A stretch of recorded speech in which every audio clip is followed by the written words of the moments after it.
ನಿರಾಕಾರ ಕಥಾ ಸಂಕಲನದಲ್ಲಿ ಕೆಲವುಗಳು ನೋವಿನಿಂದ ಕೂಡಿದ್ದರೆ ಮತ್ತೆ ಕೆಲವು ಸಾಮಾಜಿಕ ಸವಾಲುಗಳು ಮತ್ತು ಸ್ಥಿತಿಗತಿಗಳ ಬಗ್ಗೆ ರಚನೆ ಮಾಡಿದ್ದಾರೆ ಎಂದು ನಗರಸಭೆ ಹಿರಿಯ ಸದಸ್ಯ ಜಯಣ್ಣ ಹೇಳಿದರು.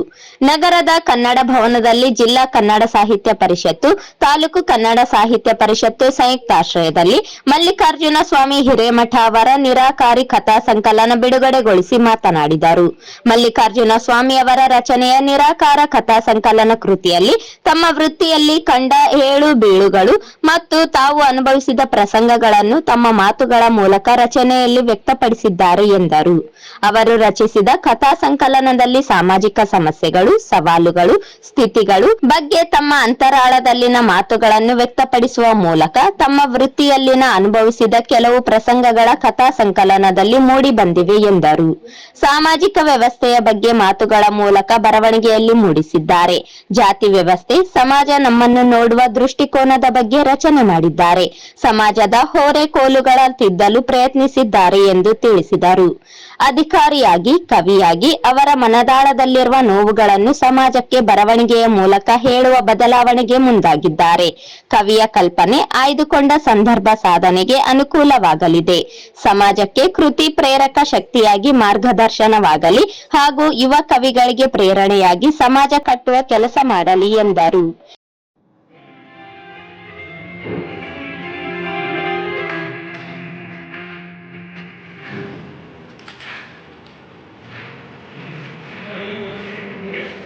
ಶ್ರೀ ಮಲ್ಲಿಕಾರ್ಜುನ ಸ್ವಾಮಿ ಹಿರೇಮಠ ಅವರ ನಿರಾಕಾರಿ ಕಥಾ ಸಂಕಲನ ಇವತ್ತು ಕಥಾ ಸಂಕಲನವನ್ನು ಬಿಡುಗಡೆ ಮಾಡ್ತಕ್ಕಂಥದ್ದು ರಾಯಚೂರಿನ ನಗರಸಭೆಯ ಹಿರಿಯ ಸದಸ್ಯರಾದ ಸನ್ಮಾನ್ಯ ಶ್ರೀ ಜಯಣ್ಣ ಹಾಗೂ ವೇದಿಕೆ ಮೇಲಿರ್ತಕ್ಕಂಥ ಎಲ್ಲ ಗಣ್ಯಮಾನ್ಯರು ಈ ಪುಸ್ತಕವನ್ನು ತಮ್ಮಲ್ಲಿ ವಿವರಿಸಿಕೊಂಡರು.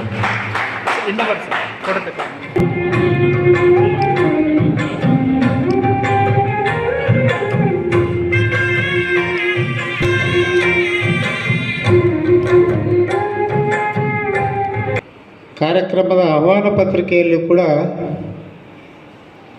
ನನ್ನನ್ನು ಅತಿಥಿಗಳಾಗಿ ಕರೆದಿರುವಂಥದ್ದು. ನಾನು ಈ ಪ್ರಾಂಗಣ ಪ್ರವೇಶ ಮಾಡುತ್ತಲೇ ಈ ಪುಸ್ತಕ ಬಿಡುಗಡೆ ಮಾಡಬೇಕು ಅಂದರೆ ಇದು ಎಲ್ಲೋ ಒಂದು ಕಡೆ ನೀರೆಳೆದ ಗಂಟಲು ಕಡಬಂ ತುರುಕಿದಂತಾಯಿತು.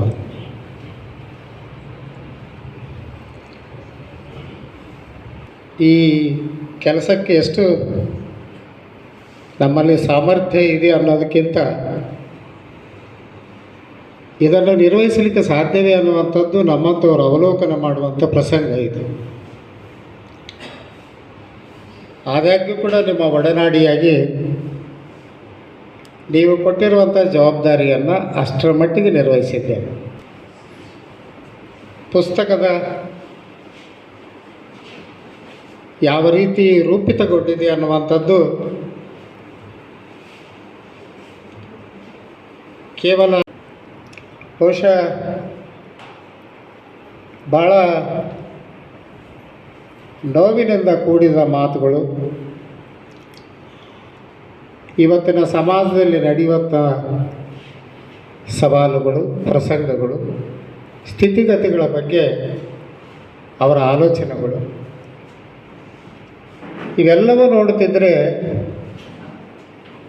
ಯಾಕೆ ಇಷ್ಟರ ಮಟ್ಟಿಗೆ ಈ ವ್ಯವಸ್ಥೆಯ ಬಗ್ಗೆ ಕುರಿತು ಮಾತನಾಡಿದ್ದಾರೆ ಅಂತೇಳಿ ಒಂದು ಕ್ಷಣ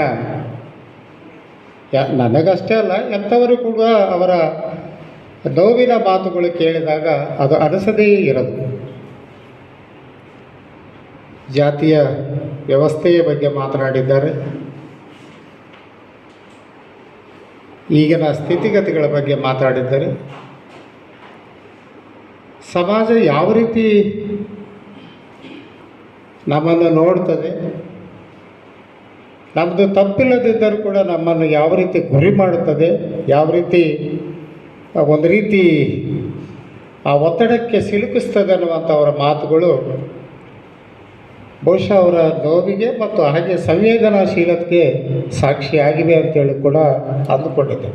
ಹಿರಿಯ ಸಾಹಿತಿ ವೀರ ಹನುಮಾನ್ ಅವರು ಪುಸ್ತಕ ಪರಿಚಯಿಸಿ ಮಾತನಾಡಿದರು. ಸಮಾಜಕ್ಕೆ ಒಂದು ಉತ್ತಮ ಕೃತಿಯನ್ನು ರಚಿಸುವ ಮೂಲಕ ಯುವ ಕವಿಗಳಿಗೆ ಸ್ಫೂರ್ತಿಯಾಗಿದ್ದಾರೆ. ವ್ಯಕ್ತಿಯ ಭಾವನೆಗಳನ್ನು ವ್ಯಕ್ತಪಡಿಸುವ ಕವಿ, ಸಾಹಿತಿ ಮತ್ತು ಕೃತುವಾಗಿ ಬರವಣಿಗೆ ಮೂಲಕ ಅನುಭವದ ಮಾತುಗಳನ್ನು ಕಥಾ ಸಂಕಲನದಲ್ಲಿ ವ್ಯಕ್ತವಾಗಿದೆ ಎಂದು ತಿಳಿಸಿದರು. ಹಿಮಾಲಯದ ಮಹತ್ವ ಸನ್ನಿಧಿ ಪುಸ್ತಕದ ಒಂದು ಪ್ರಸಿದ್ಧಿಯಾಗಿದೆ.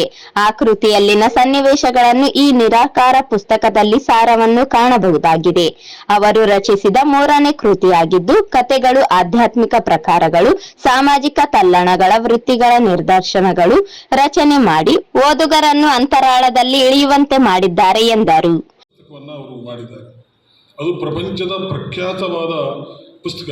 ಒಂದು ಸಾರಿಗೆ 50,000 ಪುಸ್ತಕ ಪ್ರಿಂಟ್ ಆಗ್ತವೆ. ಅವುಗಳನ್ನು ಲೈನ್ ಕಟ್ಟಿ ತೊಗೊಳ್ತಿರ್ತಾರೆ ಈಗಲೂ ಕೂಡ. ನಾನು ಅದನ್ನು ತೊಗೊಂಡಾಗ 80 ರೂಪಾಯಿ ಇತ್ತು, ಇವತ್ತು 500 ರೂಪಾಯಿ ಪುಸ್ತಕ. ಅದು ಪ್ರಪಂಚದ ಯಾವ ಭಾಗದಲ್ಲಿ ಕೂಡ ಪುಸ್ತಕ ಸಿಗ್ತದೆ ನಮಗೆ. ಕನ್ನಡದಲ್ಲಿ ಕೂಡ ಆಗಿದೆ. ನಾನು ಇಂಗ್ಲೀಷು ಮತ್ತು ಕನ್ನಡ 2 ಬಾರಿ ಓದಿನಿ. ಕನ್ನಡವನ್ನು 3-4 ಸಲ ಓದಿನಿ. ನನಗೆ ನನ್ನ ಅಧ್ಯಯನದಲ್ಲಿ ಅನೇಕ ಪುಸ್ತಕಗಳನ್ನು ಓದಿದ್ದೇನೆ. ಆಧ್ಯಾತ್ಮಿಕವಾಗಿರ್ಬೋದು ಅಥವಾ ಸಾಹಿತ್ಯಿಕ ಕೃತಿಗಳನ್ನು ಓದಿರ್ಬೋದು. ಹಿಮಾಲಯದ ಮಹತ್ವದ ಸನ್ನಿಧಿ ಪುಸ್ತಕ ಅನ್ನುವಂಥದ್ದು ಓದಿದಾಗ ಮನಸ್ಸಿಗೆ ಕೊಡ್ತಕ್ಕಂಥ ಪಾರಮಾರ್ಥಿಕ ಅಲೌಕಿಕವಾದ ಒಂದು ಅನುಭವವನ್ನು, ಒಂದು ಆನಂದವನ್ನು. ಪ್ರಾಸ್ತಾವಿಕವಾಗಿ ಕನ್ನಡ ಸಾಹಿತ್ಯ ಪರಿಷತ್ತು ತಾಲೂಕು ಅಧ್ಯಕ್ಷ ವೆಂಕಟೇಶ್ ಬೇವಿನಬೆಂಚಿ ಮಾತನಾಡಿ, ಮಲ್ಲಿಕಾರ್ಜುನ ಸ್ವಾಮಿ ಅವರು ರಾಯಚೂರಿನಲ್ಲಿ ಕೆಲಸ ಮಾಡಿದ್ದು ಸುಮಾರು ವರ್ಷಗಳಿಂದ ಸಾಹಿತ್ಯ ಕ್ಷೇತ್ರದಲ್ಲಿ ತೊಡಗಿದ್ದಾರೆ. ಅವರ ಕ್ರಿಯಾಶೀಲ ವ್ಯಕ್ತಿಯಾಗಿ ಬರವಣಿಗೆ ಮೂಲಕ ಛಾಪು ಮೂಡಿಸಿದ್ದಾರೆ. ಶಿಕ್ಷಣ ಇಲಾಖೆಯಲ್ಲಿ ಸೇವೆಯ ಮೂಲಕ ಸಾಹಿತ್ಯ ಕಡೆಗೆ ಆಸಕ್ತಿ ತೋರಿಸಿದ್ದಾರೆ. ಜಿಲ್ಲಾ ಮತ್ತು ತಾಲೂಕು ಕನ್ನಡ ಸಾಹಿತ್ಯ ಪರಿಷತ್ನಿಂದ ಅನೇಕ ಸಾಹಿತ್ಯ ಚಟುವಟಿಕೆಗಳನ್ನು ಮಾಡಲಾಗಿದೆ. ಟೀಕೆಗಳ ಮಧ್ಯದಲ್ಲಿ ಜಿಲ್ಲಾ ತಾಲೂಕು ಘಟಕಗಳು ಸಾಹಿತ್ಯ ಕೆಲಸ ಮಾಡುತ್ತಿದೆ. ಕನ್ನಡ ಭವನದಲ್ಲಿ ಸಾಕಷ್ಟು ಸಾಹಿತ್ಯ ಚಟುವಟಿಕೆಗಳನ್ನು ನಡೆಸುತ್ತಾ ಬಂದಿದೆ ಎಂದರು.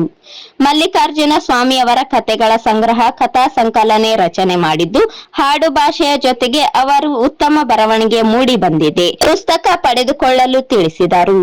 ಈ ಸಂದರ್ಭದಲ್ಲಿ ಕನ್ನಡ ಸಾಹಿತ್ಯ ಪರಿಷತ್ತು ಜಿಲ್ಲಾಧ್ಯಕ್ಷ ರಂಗಣ್ಣ ಪಾಟೀಲ್ ಅಳ್ಳುಂಡಿ, ಸಾಹಿತಿ ಮಹಂತೇಶ್ ಮಸ್ಕಿ, ಕೃತಿ ಕರ್ತೃ ಮಲ್ಲಿಕಾರ್ಜುನ ಸ್ವಾಮಿ ಹಿರೇಮಠ ಸೇರಿದಂತೆ ಹಿರಿಯ ಸಾಹಿತಿಗಳು, ಕನ್ನಡಾಸಕ್ತರು ಭಾಗವಹಿಸಿದ್ದರು.